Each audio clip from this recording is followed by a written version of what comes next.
It's really easy to not be in touch with your own heart. I know that sounds crazy, but it's true. We get busy. We get distracted. There are so many things that can soothe a troubled heart, so we don't have to look at it or deal with it, so we don't have to try to figure out what Jesus is saying or what we're supposed to do as a result. You know, we have a culture that's full of distractions. I love distractions. They're comforting, right? They're comforting, they're soothing, and it's good to be able to have some comfort in your life, right? But not at the expense of the condition of your heart. Proverbs 27:19 says, "As in water, face reflects face, so the heart of man reflects man."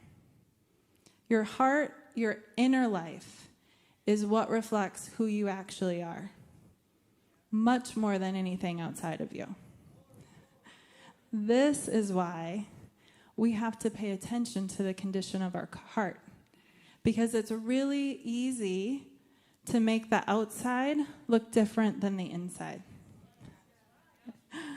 But that matters for nothing, because nothing about the outside actually determines who we are. It's when we become something on the inside and it transforms the outside. That's what Jesus is after. That's what tells who we actually are. So I'm going to ask you the same question I asked before, but in a different way. What is the condition of your heart? What does your heart tell you about who you are? And does it match who you want to be? Does it match who God created you to be? What is it that you burn for? I'm not asking you to be hard on yourself, by the way, but I want to wash your feet just like Jesus has been washing mine. And I want to remind you to stoke the fire so that your heart burns. Yes, you can. See, I should just always preach in this direction. No offense to the rest of you, but. All right. I'm a football fan. I'm not. Thank you. I'm not going to go, into details about teams or anything like that.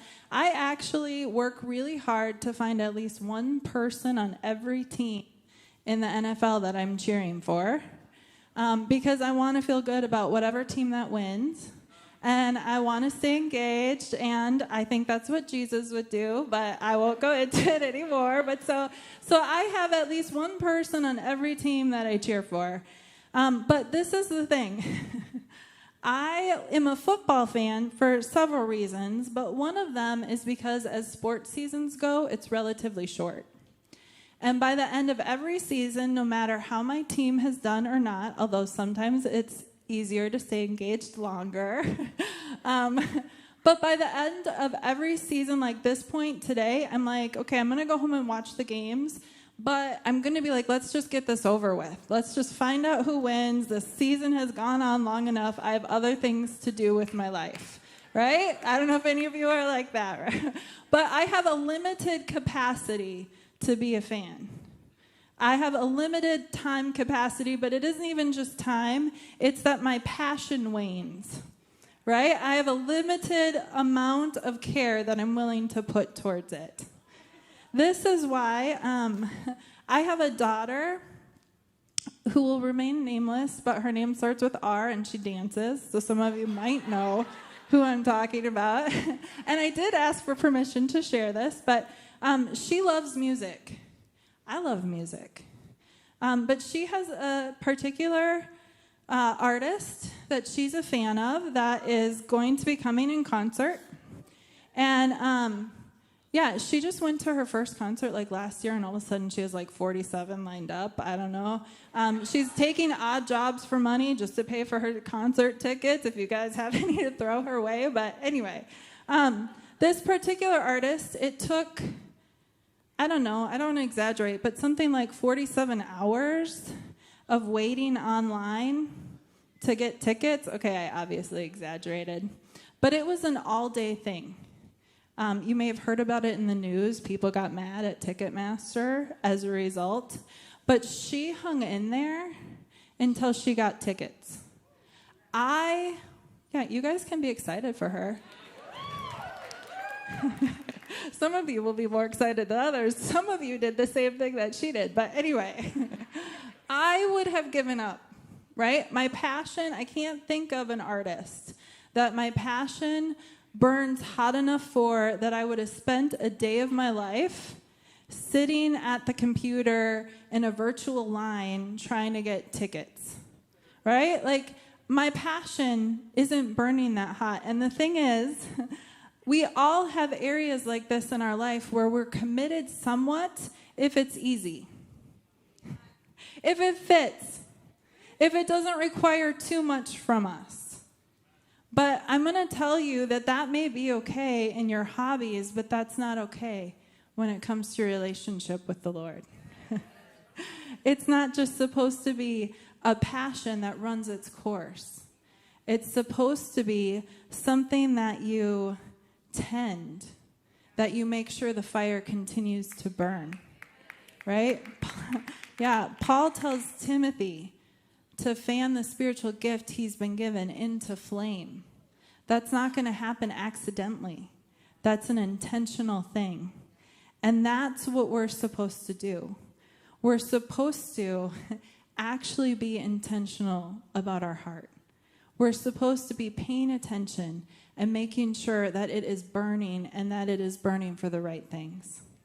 You know, it's supposed to burn for Jesus. I also want to tell you, I've been married for 25 years, and my heart burns hotter for my husband today than it did when we first got married. That's because we've tended the fire.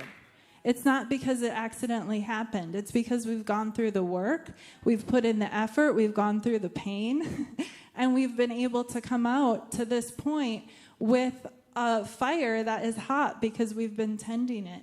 And we're going to continue to.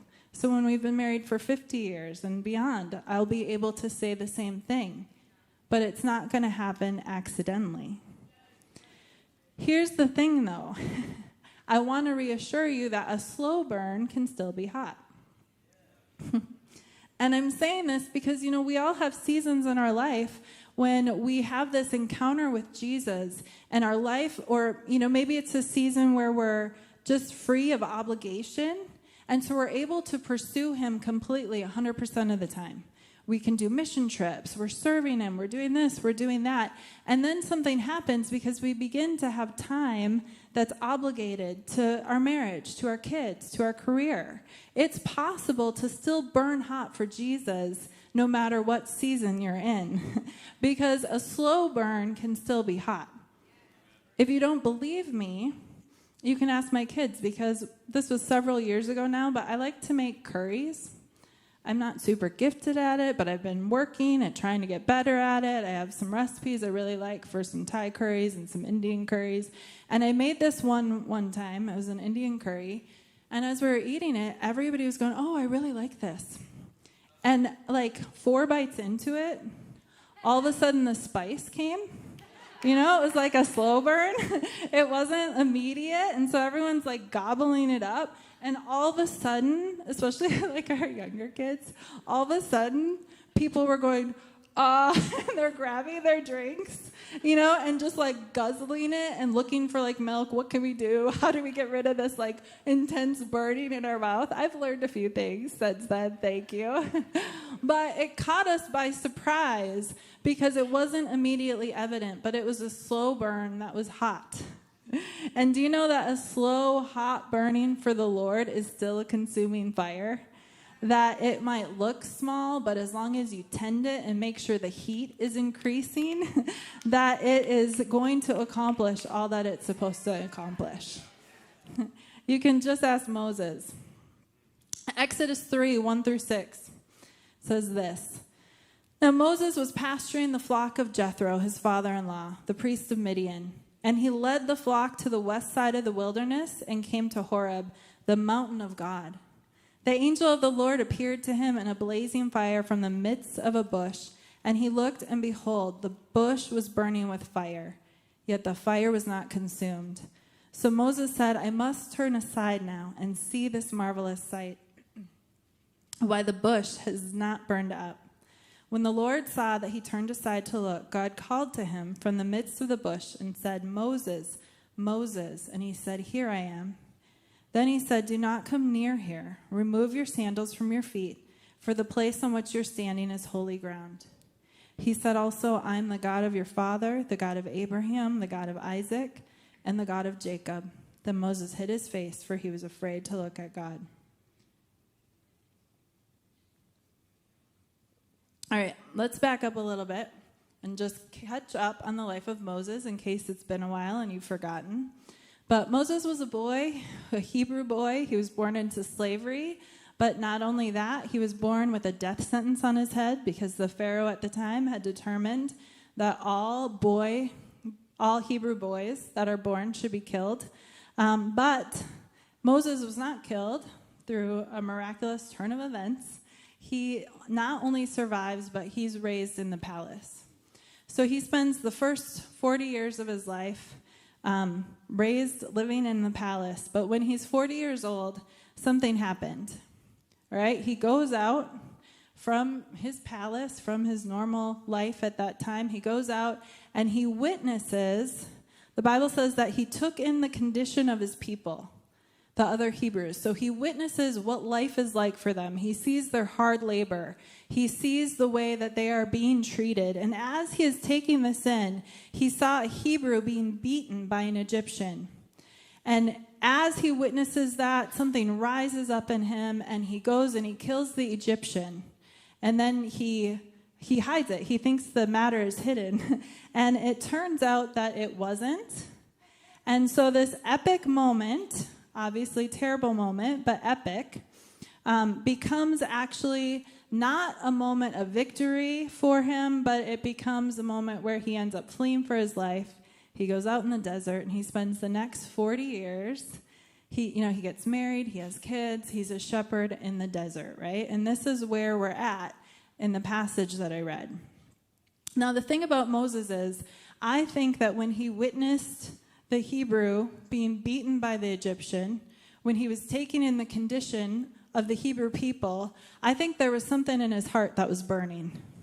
I think it's when he first learned something about what he was made for, right? He takes it in, and I'm obviously reading in between the lines a little bit, but I feel like he takes it in, he sees the scene, and something in him begins to burn, and he reacts, and he does this action, and I think he thinks it's going to lead to something good, right? He's discovering what he's made for. Maybe he's putting himself in his mind in the position of somebody who's going to come, and he's going to be able to make changes for his people, but instead, he ends up fleeing for his life. You know, the Hebrews don't rally to him. The Pharaoh wanted him dead. And his life drastically changes, and he goes into a pretty nondescript, normal life. Maybe not normal for someone who was raised in a palace, but normal in that time. He's a husband, he's a father, he's a shepherd, and his life just goes on for 40 years. Then comes the day he turns aside. And here is the thing. It's not just that a bush was burning. I feel like if I saw a bush burning, I would notice that. Right? Like, hopefully you guys would too, okay? That's not a common occurrence, especially with all the snow and the temperature and whatnot. If a bush is burning, investigate. Find out what's going on, okay? But Moses, he would have seen bushes burning. The thing that was different about this bush is that it wasn't consumed as it burned.